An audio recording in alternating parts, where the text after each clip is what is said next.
예배드리기 위해 왔습니다. 예배 가운데 주님께 우리의 마음을 드리는 시간 되게 하시고 또한 말씀 가운데서 깨닫는 시간 되게 하셔서 하나님 앞에 한 걸음 한 걸음 더욱더 가까이 다가가 하나님의 뜻을 이루어드리고 영광을 올려드리는 그러한 하나님의 자녀의 삶을 살아가게 도와주시옵소서. 그리 하실 주님을 기대하면서 예수님의 이름으로 기도드립니다. 아멘. 예, 이번 한 주간 체험적 신앙으로 승리하자라는 말씀으로 우리가 기적을 여는 첫 열쇠가 무엇이다 라고 말씀을 드렸어요. 기억하십니까? 아니? 예, 사랑. 사랑만 있으면 되겠습니까? 믿음. 또 말씀. 믿음이 있으면 뭘 해야 돼요? 그렇죠. 순종을 해야 되죠. 여러분 순종하셨습니까? 삶 가운데서 우리 일상생활 가운데서의 순종을 말하고 있습니다. 하나님. 왜? 하나님의 말씀은 어떤 때만 해당이 되고 어떤 때는 해당이 되지 않는 말씀이 아니라 우리의 삶 전체, 하루의 24시간 전체가 하나님 말씀으로 살아가야 되는 게 바로 하나님의 자녀들의 모습입니다. 그렇다면 이 부분만 순종을 하고 이 부분은 순종을 하지 않고 이거는 타당하지 않다. 지금 하루의 일과 가운데서 하나님 아버지 앞에 어느 정도 순종하고 살아가고 있느냐, 순종을 하기 위해서 얼마나 이해를 쓰고 있느냐. 이 순종은 자기 자신, 즉 마음을 다스리는 자만이 순종을 할 수 있습니다. 여러분, 마음을 다스리지 못하는 자는 순종이 잘 안 됩니다. 그러므로 자기의 마음을 다스리기 위해서는 기도가 부족하면 절대로 자기 마음을 다스릴 수가 없습니다. 왜? 우리 자신을 다스릴 수 있도록 힘을 주시는 것도 누가 주시더라? 하나님께서 주시기 때문입니다. 그럼 하나님이 나에게 힘 주시도록 만들어 가려면은 바로 하나님과 내가 소통이 되어져야 된다는 얘기고, 기도가 부족하다라는 것은 아직도 소통이 제대로 되어지지 않기 때문에 내 인생에서의 순종의 삶은 하나님이 원하시는 그 항아리를 채우는 그만큼의 순종의 삶을 살아갈 수가 없다. 그럼 순종의 삶을 살아가지 못한다는 것은 내 안에 뭐가 꿈틀거린다? 사단이 꿈틀거린다는 거예요. 사단이 꿈틀거린다는 것은 내 하루의 일과의 삶 중에서 하나님에게 순종하며 살아가는 믿음의 삶보다는 내 생각대로, 내 뜻대로, 내 잣대대로, 내 고집대로 살아가는 바로 사단이 즐겨하는 그러한 인생을 살아가는 시간이 더 많다라는 겁니다. 그래서 여러분은 어떤 지금 시간을 더 많이 살아가고 있습니까? 하나님 아버지 앞에 순종하는 시간을 더 많이 살아가고 있습니까? 그렇다면 순종하기 위해서 여러분은 하루에 일과 중에서 어느 정도를 기도를 하고 있습니까? 기도가 부족한 자는 순종이 부족하다라는 것입니다. 그래서 다들 그럽니다.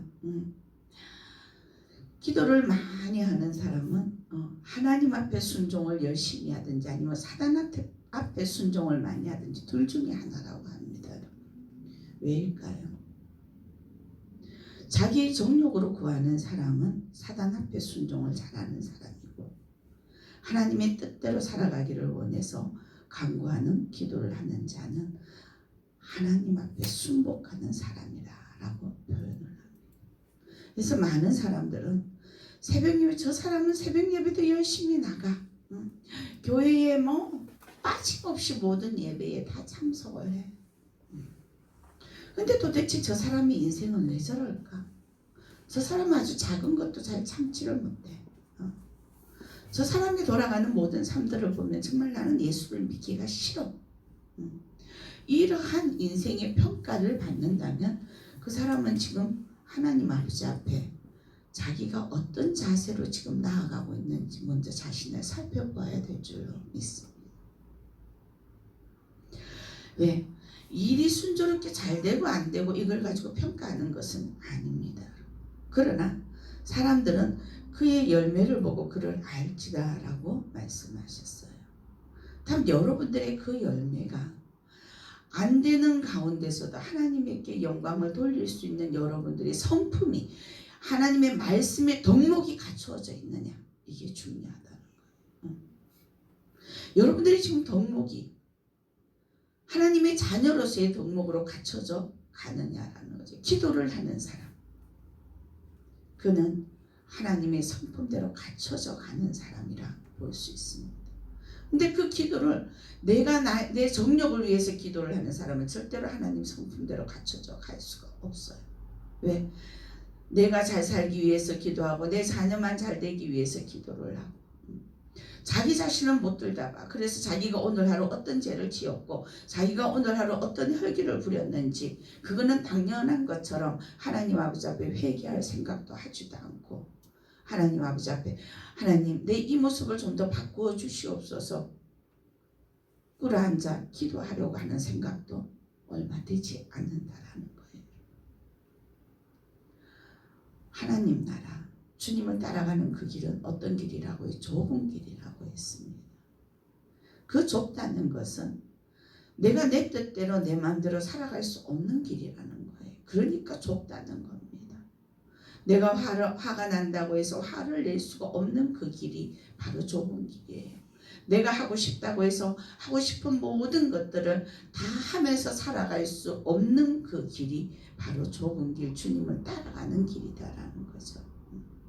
근데 이 주님을 따라가는 이 길이 굉장히 힘들어요.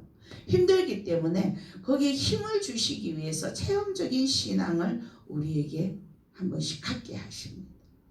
그럼 그 체험을 통해서 하나님이 역시 나와 동행하고 계시는구나. 그것을 깨달으며 다시 한 번 더 힘을 얻어 주님 앞에 주님 맞습니다. 그러면서 감사합니다.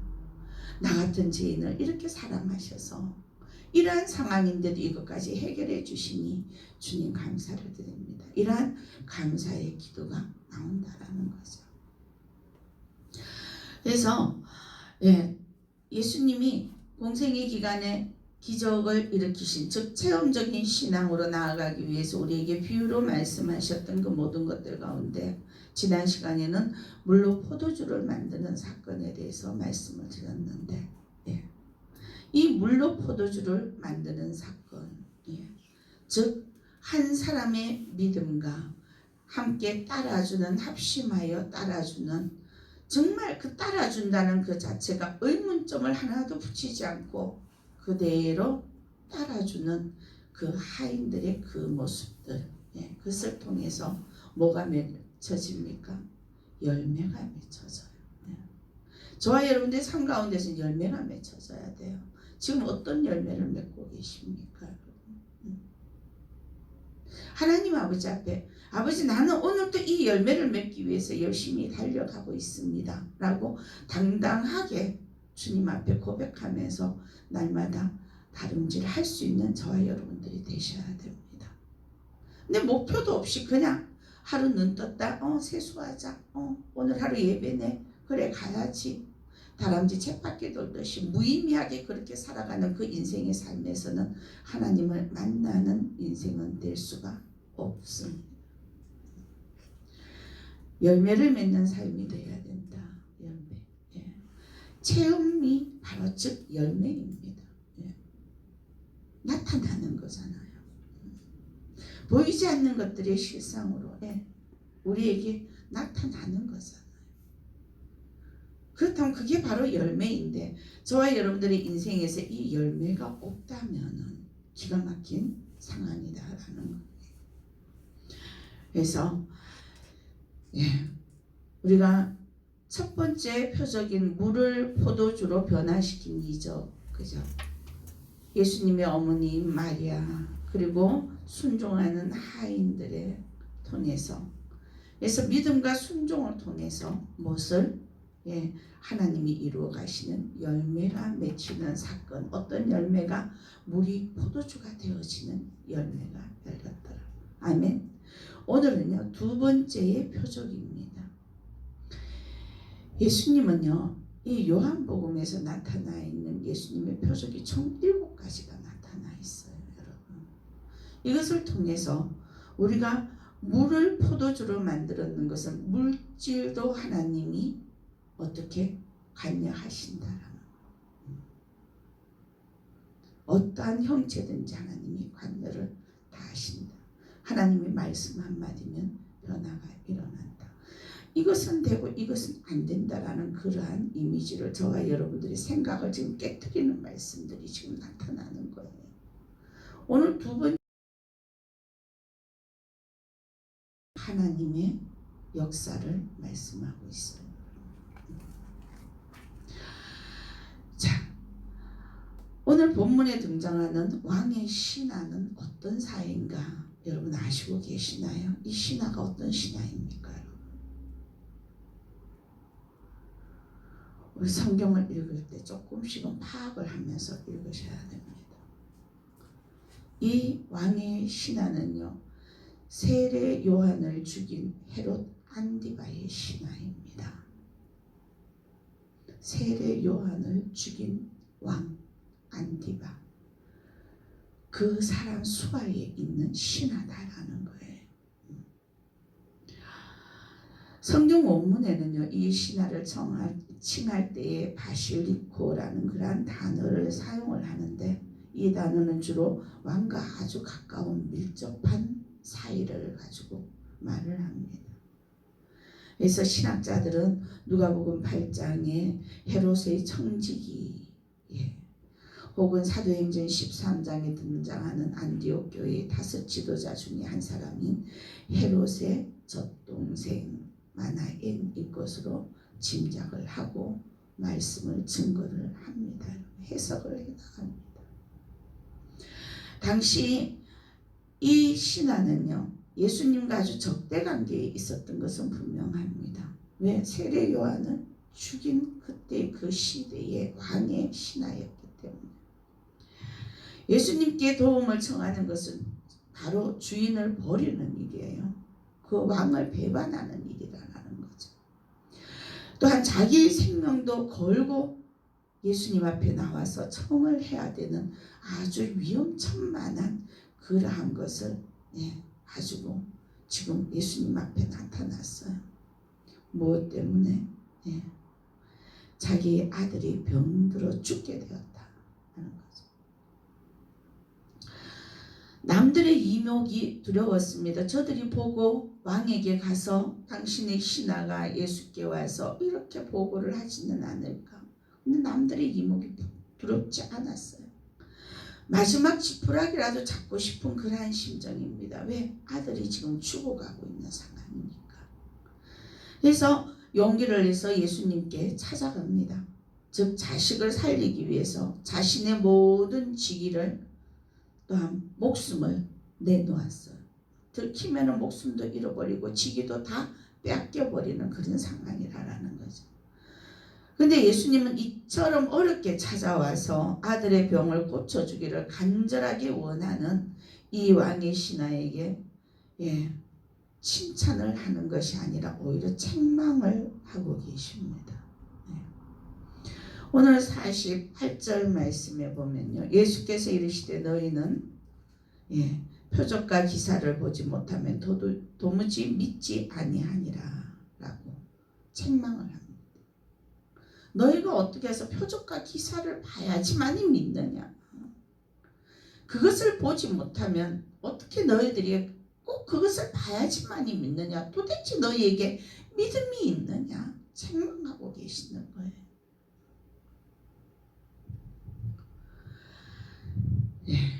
책망을 들은 왕의 신하는 자존심이 굉장히 상했음에도 불구하고 그 자리에서 떠나지 않고 오히려 더 간절하게 요청을 합니다.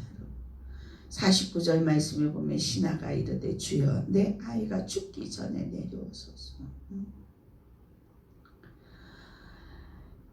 이 말씀이 제가 매 시간대 때마다 여러분들에게 말씀드리는 가나안 여인, 귀신 들려 있는 딸을 향해서 예수님에게 찾아갔었을 때에 개로 취급을 받는 그 여인, 얼마나 간절하면은 그럼에도 불구하고 주님 곁을 떠나지 않고 다윗의 자손이여 나를 불쌍히 내 딸을 불쌍히 여겨 주시옵소서. 그렇게 고백을 하겠느냐라는 거죠. 자, 우리가 힘겹게 어렵게 살다가 주님을 찾을 때는요, 정말 간절하게 찾아야 되는데도 불구하고 그 간절성이 50%밖에 안 된다면 어떨 것 같습니까? 여러분 간절하십니까? 간절하게 하나님 앞에 구해야 될 것이 혹시 없지는 않습니까? 어떻다고 생각하세요? 예. 간절함이 없다라는 것은 하나님 앞에 구할 것이 없다라는 거. 정말 구할 것이 없으십니까? 구할 것이 있는데 심령 안에 간절함이 오지 않는 것입니까?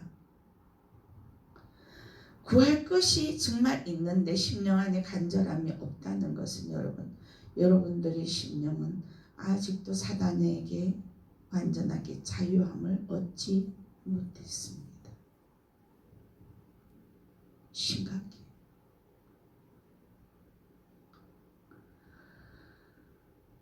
가나안 여인은 간절했어요. 이방 여인이었어요. 자녀의 떡을 취하여 개들에게 던짐이 마땅하지 아니하냐라고 말씀을 하셨을 때도 여인은 그 모욕이 간 곳이 없어요. 여인에게는 간절하게 바라는 것이 있었거든요. 그 여러분은 지금 간절하게 바라는 것이 있느냐라는 거죠. 나는 이 시간, 이 예배의 시간에 하나님을 만나야 되는 간절함이 있느냐라는 거죠. 무엇 때문에 만나야 되느냐는 거죠. 여러분들이 간절하게 바라는 그것 때문에 예배의 시간에 나는 하나님에게 응답을 받아야 되고 그분과 소통이 되어져야 되고 라는 이 간절함이 넘칠 때에 역사는 나타나는데 그냥 그 간절함이 밑자락에 저 밑에 그냥 깔려만 있고 간절한 심령이 일어나지 않는다면 얼마나 기가 막힌 상황입니까?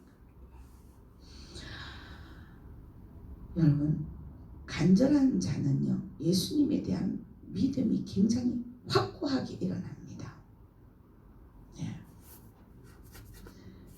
이런 일이 내가 있을지라도 주님이 언제 어느 시에 역사가 일어나실지 나에게 역사하실지 나는 모른다.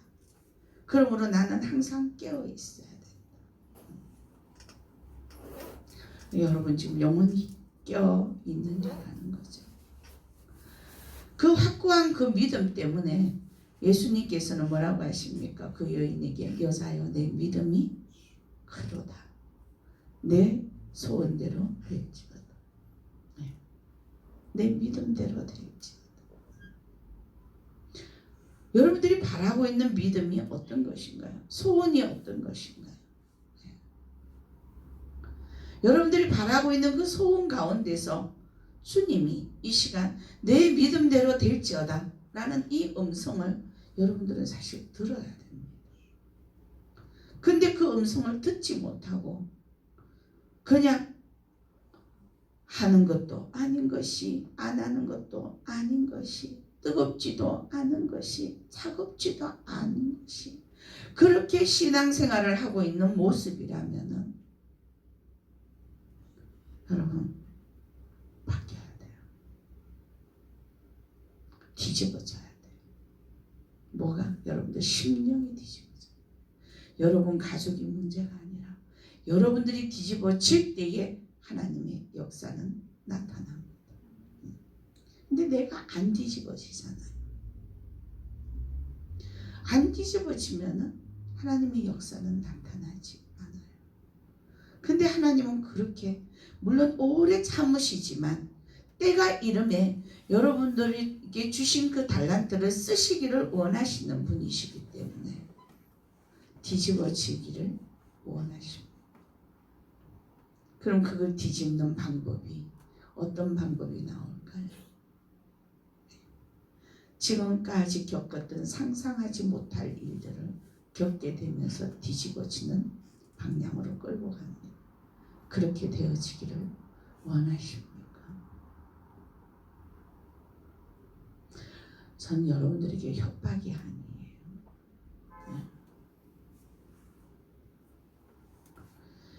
하나님은요, 옛것을 그대로 지니면서 새것으로 채워지기를 원치 않으십니다. 옛것을 버리는 그 자리에 하나님의 새것으로 채워지기를 원하십니다. 옛것을 버리지 않고 그냥 있는 그 사람들은요, 어느 날은 보면 하나님을 따랐다가 어느 날은 보면 옛것을 쫓아가는, 즉 두 마음을 품은 자. 그래서 하나님은 두 마음을 품은 자가 정함이 없다 라고 말씀을 합니다. 예수님은 사람들이 자기 안에 있는 깊이 감추어져 있는 그 믿음을 끄집어내기를 원하시고 계시더라. 여러분 안에 있는 믿음이 어느 정도일까요? 자신도 모르는 믿음을 시험과 고난 또 자기 자신을 부인해야 될 만큼의 큰 수치를 통해서 결국은 주여 내가 이제 두 손 들고 옵니다.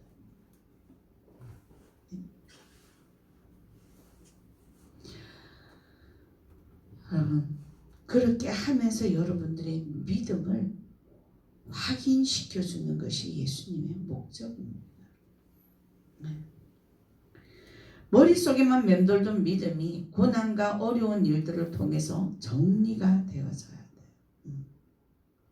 왜 머릿속에만 맴돌고 있습니까?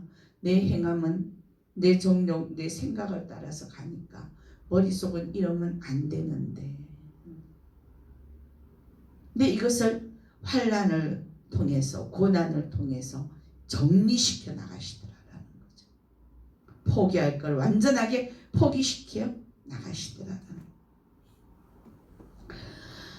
우리가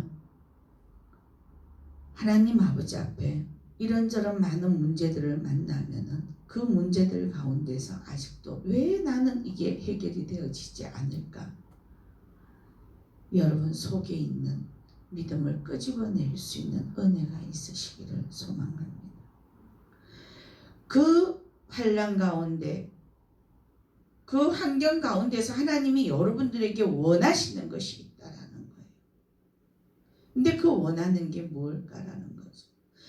자, 간단하게 우리가 생각을 하면 됩니다. 하나님이 나에게 원하는 것, 내 생활 가운데서 가장 안 되는 것을 고치게 하시는 것이 바로 하나님이 내게 원하는 거예요. 여러분 생활 가운데서 가장 고치기 힘든 게 뭐 어떤 것입니까? 물질입니까? 이성입니까? 무엇입니까? 참지 못합니까?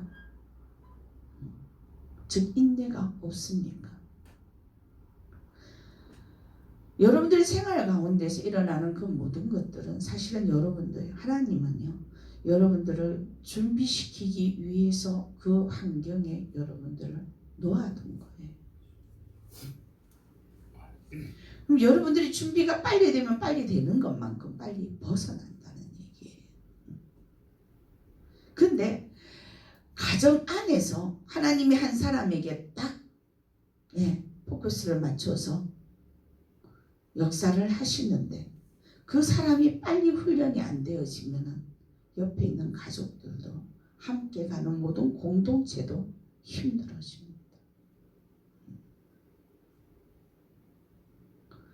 그럼 도대체 우리 집은 왜 이래? 내 아이는 왜 이래?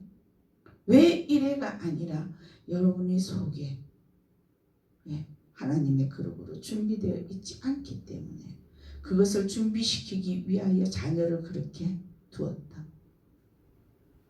물질을 그렇게 지금 흔들고 계신다. 이렇다면 하나님이 원하시는 게 아버지 주님 어떻게 해야 되나요? 라고 꿇어 앉아야 되는 은혜가 있어야 된다는 거예요. 자, 오늘 두 번째 이 본문에서요 교훈은 신하의 믿음은요 예수님의 능력만을 입고자 따랐던 수없이 많은 유대인들과는 다른 믿음이었어요. 믿음은 제각기 다 달라요. 우리 박 권사님의 믿음이 달라요. 김 전도사님 믿음 다릅니다. 제 믿음 다릅니다. 다 달라요. 나는 내 믿음대로 내 믿음을 가지고 있는 그것을 가지고 왜 저는 저 사람은 왜 저걸 왜 못하지? 이렇게 바라보는 것도 잘못된 거예요. 그럼 그들을 위해서 뭘 해야 돼요? 중보 기도를 해줘야 되는 책임감이 저와 여러분들에게 있다는 거죠. 근데 그 중보 기도를 해야 되는 그 책임감은 간 곳이 없고 우리의 입술에는 그냥 정죄하고 판단만 하더라. 그럼 하나님은 뭐예요? 네가 그럼 정죄 받을래? 그러죠. 왜? 우리가 입술을 벌린 대로 우리의 배를 채우신다는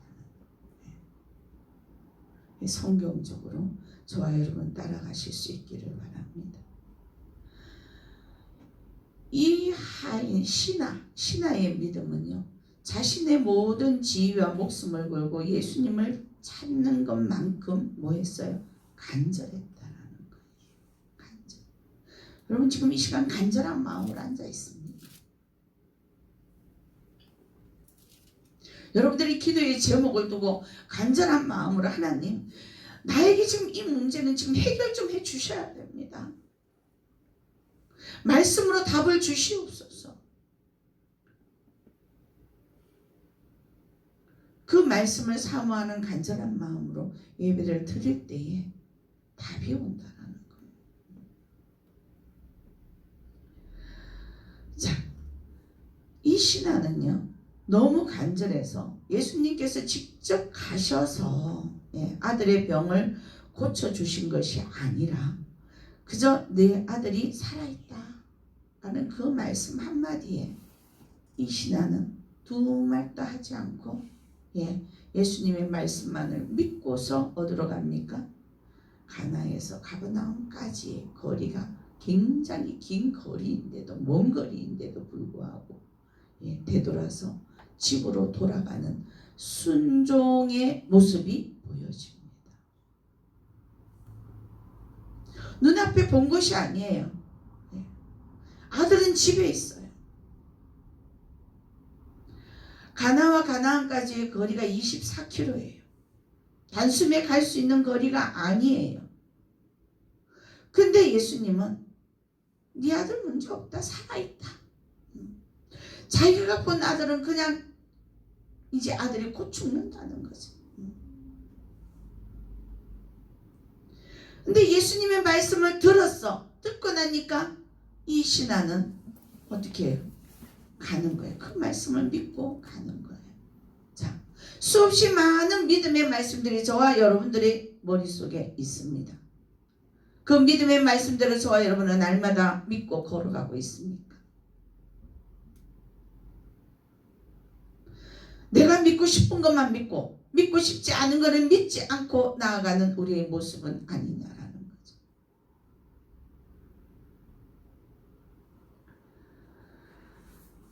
이 신하는 예수님의 말씀을 듣는 순간 자기 아들이 나을 것이라는 확신이 생겼어요.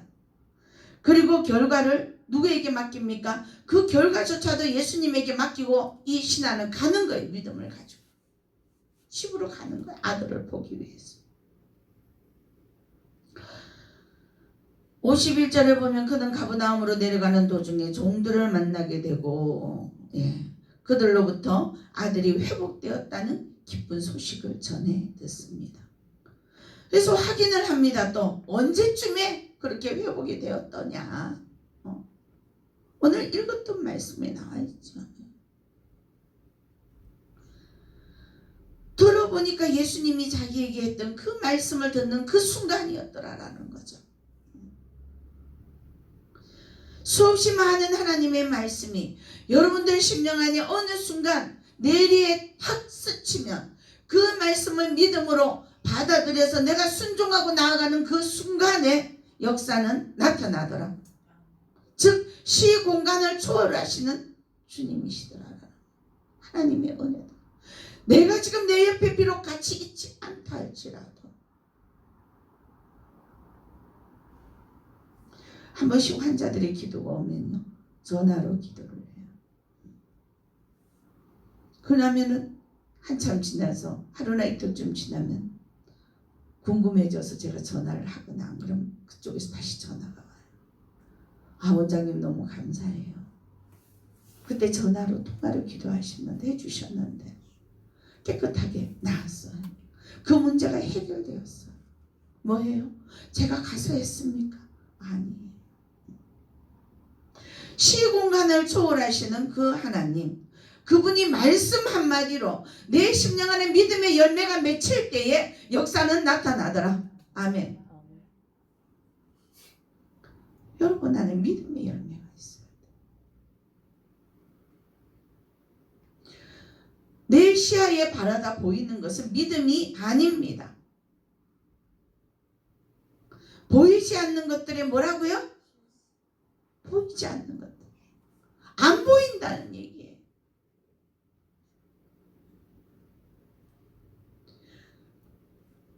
근데 그것이 믿음의 증거라고 말씀합니다. 그 실상.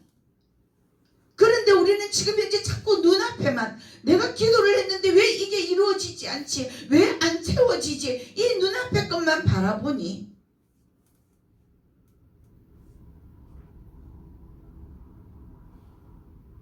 여러분, 지금 현재 우리의 눈에 보이지 않는다 할지라도 하나님이 어느 순간 역사하셨다 하면 한순간에 모든 것이 오케이가 되어집니다. 그렇다면 우리는 그것이 지금 이 시간이 되어질지 아니면 그 시간이 내일이 될지 1년이 될지 아무도 알지 못합니다. 그런데 하나님이 준비한 시간이 만약에 이 시간이라면 내가 깨어있지 못하면 그것을 받지 못하는 어리석은 자가 되어 있다는 것.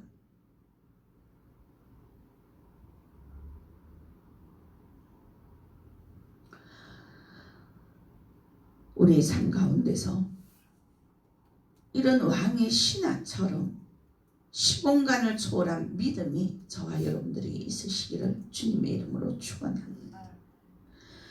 아무리 심각한 문제, 우리 갈 길들을 다 막는다고 할지라도 예수님의 언약된 말씀, 그 말씀을 향한 내 심령 안에 와닿는 그 믿음, 그 믿음대로 될지어다. 말씀으로 역사하십니다. 그러므로 우리 앞에 놓여져 있는 그 어떠한 일들이라도 우리가 두려워해야 될 필요가 없고 절망을 해야 될 필요가 없다라는 거예요. 예수님의 말씀은요, 결코 우리를 실망시키는 말씀이 아닙니다. 1.1핵도 틀리는 말씀이 하나도 없어요. 그런데 믿음을 가지고 있다는 많은 성도들은 어떠한 문제가 딱 우리 앞에 놓여져 있으면 그 문제 뒤에 하나님이 역사에 나가시는 우리에게 주실 그 위대한 것은 생각하지 아니하고 앞에 놓여져 있는 이 문제만 바라보면서 원망을 하고 실망을 하고 그리고 어떻게 하든 헤쳐나가보려고 인간적인 모든 방법들을 다 동원하며 하나님의 그 말씀의 믿음을 무시하고 살아갑니다.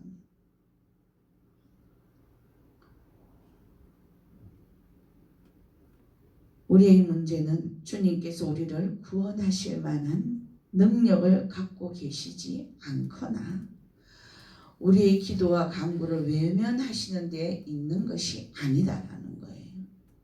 그분은 우리를 구원하실 만한 분이시고 우리의 모든 문제들을 해결하실 만한 분이시다라는 거죠.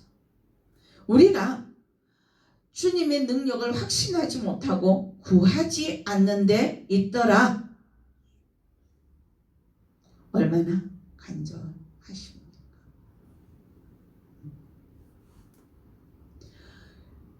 이 체험적 신앙은요, 간절한 자가 누릴 수 있는 겁니다.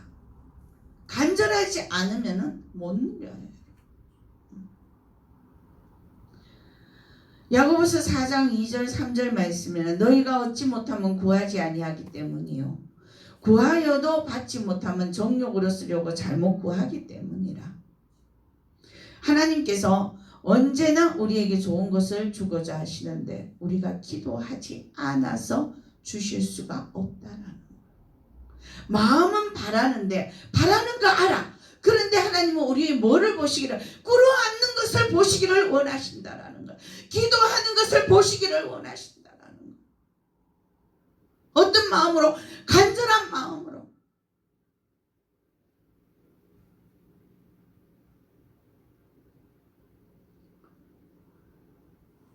우리가 기도하지 않으므로 받지 못한다. 만일 기도하였는데도 주시지 않는다면 그것을 원망할 것이 아니라 기도한 것을 내가 받을 준비가 되어 있지 않든지 아니면은 하나님이 주시지 못할 것을 기도하고 있든지 이 둘 중에 하나. 열심을 다해서 헌신하고 봉사했다면 그것보다 더 중요한 것은 하나님과의 교제가 더 중요하다.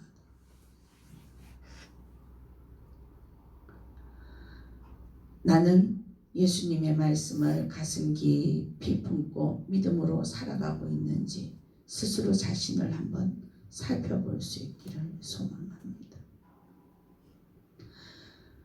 여러분 48절 말씀에 보면요, 예수님의 안타까운 마음이 나타나 있습니다. 너희는 표적과 기사를 보지 못하면 도무지 믿지 아니하리라. 얼마나 기가 막힙니까? 어떻게 너희는 꼭 봐야지만이 믿느냐라고 말씀을 하십니다. 너희 심령 안에서 하나님이 주시는 그 하늘의 것들을 너희는 왜 누리고 살아가지 못하느냐? 안타까워하십니다.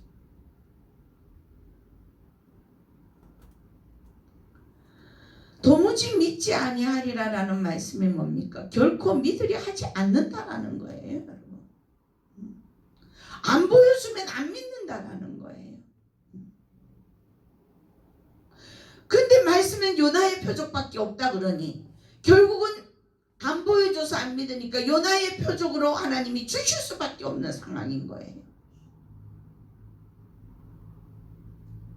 결국 내가 믿지 않아서 겪지 않아야 될 것들도 겪게 되더라. 기적을 보고 믿는 것이 우리들에게 좋은 것은 아닙니다. 그럼에도 우리에게 역사를 해주시는 것은 우리가 그것을 보고라도 믿음을 갖기를 원하시는 주님의 깊은 사랑의 마음이 있다는 거예요. 기적을 보지 않고 믿는 것이 너무나도 소중하지만 기적을 보지 않고는 도무지 믿지 않기 때문에 그 기적을 보고서라도 복음 안에 너희들이 거하기를 원하는 것이 바로 주님의 마음이더라라는 거죠. 더 안타까운 것은 이스라엘 사람들은 그 기적을 보고서도 예수님의 말씀을 믿어야 하는데 오히려 더욱 더 많은 기적의 혜택만을 누리면서 예수님을 따라다녔다는 거예요. 좀 이것 좀 안 해주실래나, 저것 좀 안 해주실래나. 그러니까 뭐라 그래? 옆에 바로 옆에 따라다니던 제자들조차도 그렇게 되어지니 예수님이 제자들에게 뭐라고 합니까? 이 믿음이 적은 자들, 책망을 하고 계시는 거예요.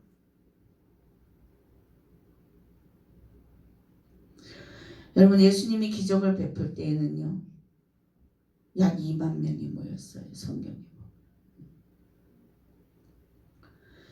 예수님이 십자가 희생과 생명의 말씀을 전하실 때는요, 대부분의 사람들이 자기들도 십자가에 달려서 어떻게 혼쭐이 날까봐, 죽을까봐 다 도망가고 얼마 남지 않았어요. 이게 바로 믿음이 부패한 정면적인 사람들의 모습입니다. 자기에게 이득이 좀 다가올 것 같으면은 그냥 막 옆에서 따라붙고, 이득이 없을 것 같으면은 그냥 피해가 손해가 올 것 같으면 그냥 실실실실 뒷걸음질 치는. 우리가 하나님을 믿지 못해 방황할 때에 하나님께서는 우리의 삶 속에서 여러 가지 기적을 주셨습니다. 우리가 올바른 믿음을 가질 수 있도록 말씀으로 저와 여러분들을 돕고 계십니다. 근데 이러한 기적만을 보고 믿음을 가지게 되면요, 기적이 일어나지 않게 되면은 하나님을 떠나버려요. 이 기복적인 신앙인들이 가장 지금 많이 일어나는 것이 순복음교회라고 하죠. 보여야만 믿는 거죠. 보이기 위해서 막 어떤 때는 미친 듯이 막 소리를 지르고. 전 여러분들이 기도하는 가운데 영을 분별할 수 있는 은혜가 임하실 수 있기를 소망합니다. 여러분, 영 분별을 못하면요, 자기도 악한 영에 자기도 모르는 사이에 빨려 들어가요. 빨려 들어가요. 기도원에 오시는 분들 가운데는 어떤 때는 사단의 방언을 하는 사람이 있어요. 근데 그걸 또 몰라요, 아주. 여러분들은 아름다운 교회, 이 아름다운 영성센터 야복강 기도원의 일꾼들입니다. 그 정도는 영분별을 할 수 있어야 됩니다. 근데 그 영분별을 못해서 오히려 눌려서 그렇게 신앙의 생활을 한다면 여러분, 상당히 큰 문제가 되는 거예요.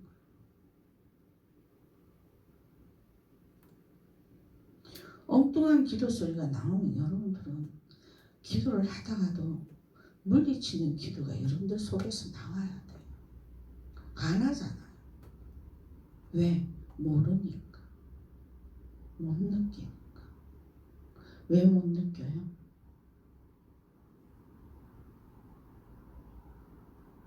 왜 못 느낄까요? 여러분들이 하나님의 뜻을 알고자 애쓰고 힘쓰는 간절한 마음이 전달이 덜 됐다는 겁니다. 그럼 생명 구원 어떻게 할 거예요?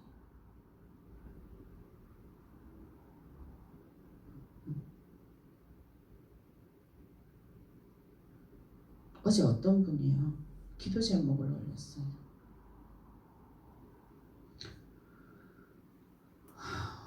그 기도 제목을 보고 너무 기가 막혀서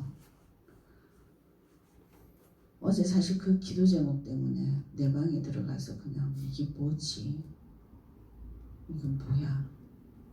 그러다가 계엄령 소식을 듣고 이건 또 뭐야? 아주 밤새도록 거의 여러분, 동물이 영혼이 있습니까? 없습니까?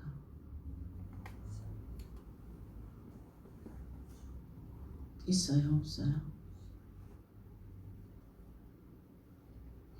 동물의 영혼을 두고 기도 제목을 올린 사람이 있어요.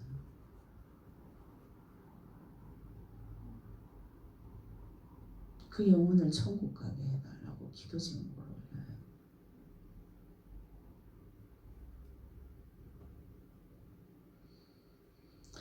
신앙생활 똑바로 해야 돼요, 여러분.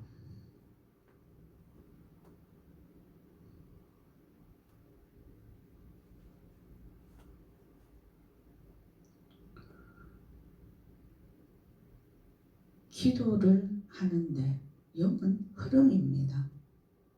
여러분들이 통역을 하고 안 하고 그게 중요한 게 아니에요.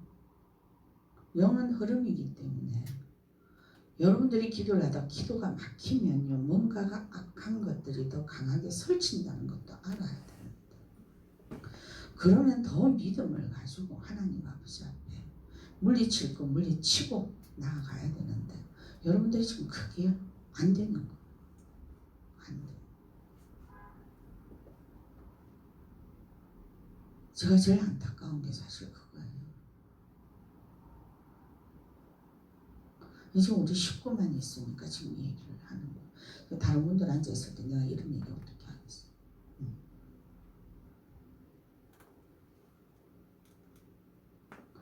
한 번씩 다녀가는 분들은요, 제가 한 번씩 가다가 뭔가 좀 이상하다 느낌 있다 보면 아버지 확실하게 표현해 주십시오라고 기도를 해요. 그러니까 여러분들도 이런 기도는 할 줄 알아야 돼요. 여러분들 주변에 뭔가가 이상하다, 그럼 무턱대고 이상하다고 다 그 사람 잘못됐는 건 아니잖아요. 여러분이 잘못 판단할 수도 있는 거잖아요. 그럼 하나님 앞에 그게 어떤 것인지, 이 느낌이 무엇입니까 아버지? 성령께서 명확하게 분별할 수 있도록 은혜를 주시옵소서. 그 기도 한 몇 번만 하면요, 하나님 그 깨닫게 하세요.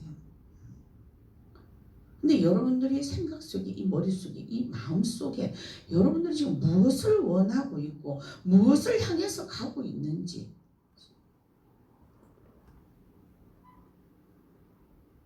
그냥 한 의무적으로 그냥 전도해야 되니까 전도하고, 근데 깨어있지 못하면 여러분들이 눌려요.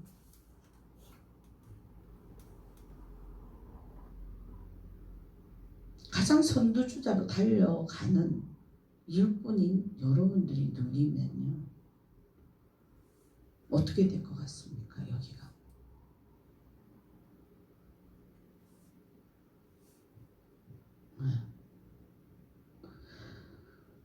하나님께서 그를 알게 하시더라고요. 그래도 찝찝했었는데, 여러분 영으로 깨어 있어야 돼요. 영으로 깨어 있어야 돼요.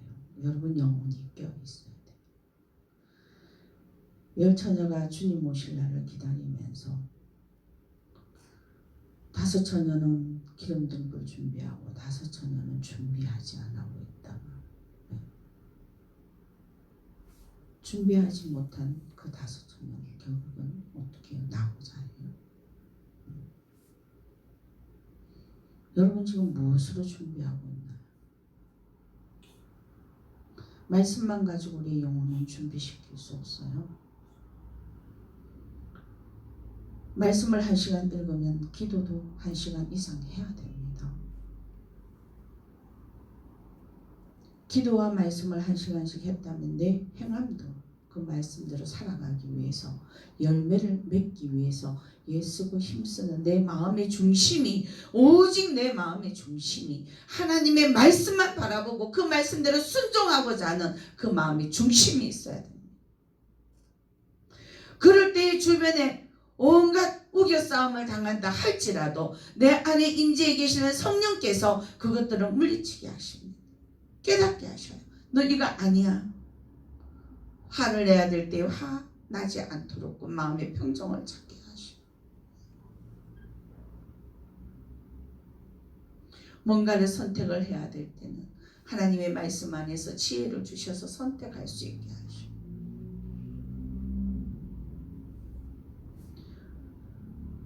준비되어서 있지 않으면요, 넘어가요. 같이 넘어가요.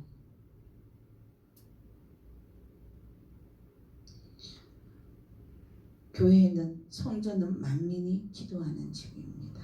아멘. 그럼 하나님 앞에 올려드리는 기도가 온전하게 이루어질 수 있도록 하나님의 나라를 위해서 저와 여러분들은 기도해야 될 줄로 믿습니다.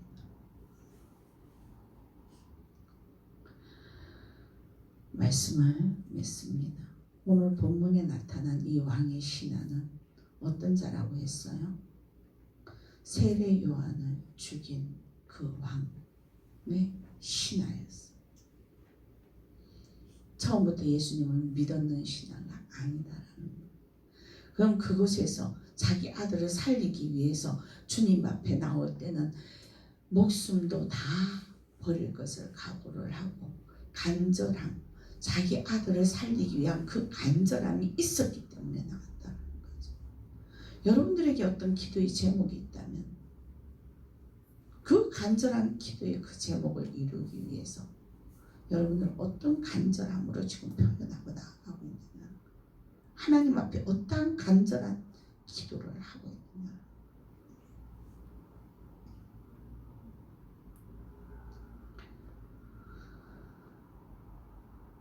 여러분, 우리의 삶 가운데서 예기치 않는 어려움이 올 때가 있습니다. 우리의 삶이 이 일로 인해서 고통스럽고 슬플 수밖에 없습니다. 그러나 그러한 고난 가운데서 숨어있는 하나님의 섭리와 축복을 발견할 수 있는 저와 여러분들이 되어서야 되는 겁니다. 주어진 고난을 통해서 자신이 지금 잘못되어 있는 것을 찾을 줄 아는 자가 되어져야 돼요. 왜 이 고난이 나에게서 떠나지 않고 있는지,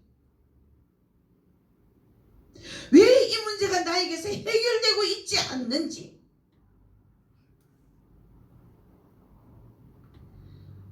하나님이 그것을 해결시키기 위해서 그 고난 가운데 우리를 던져 놓았는데 나는 거기에 대한 해당되는 그룹으로 만들어지려고 하는 준비되어 있는 자가 안 되더라고요.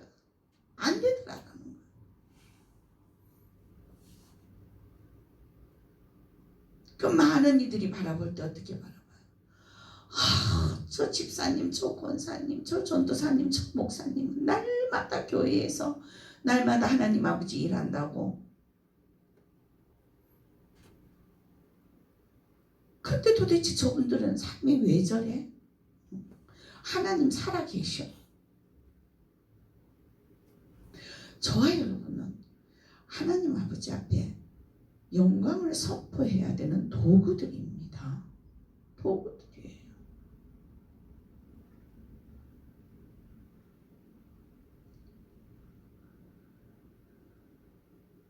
우리는 우리 앞에 놓여져 있는 이러한 문제들을 통해서 우리 자신을 발견해야 돼요. 그래서 내가 고칠 거 고쳐야 됩니다. 내가 새롭게 바뀌어져야 돼요. 즉 예수님의 말씀대로 움직일 수 있는 그런 믿음의 사람이 되어져야 된다는 것. 53절 말씀처럼 그 순종은요, 아이를 살리는 기적뿐만 아니라 온 집안이 어떻게 해요? 예수를 믿고 구원받는 축복의 열매가 일어났습니다. 그 하인이 예수님의 말씀 한마디에 집으로 돌아갔더니 아이가 살아났어. 파악을 해봤더니 예수님이 자기에게 말씀하신 그 시점이야. 우와, 정말 예수님이 살리셨구나. 우리는 그런 예수님을 믿어야 돼.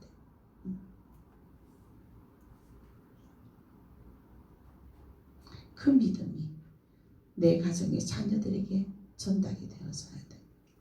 일가 친척들에게 전달이 되어져야 돼. 그러자면 내가 훈련이 되어져. 고난은 우리를 훈련시키기 위해 있는 고난입니다.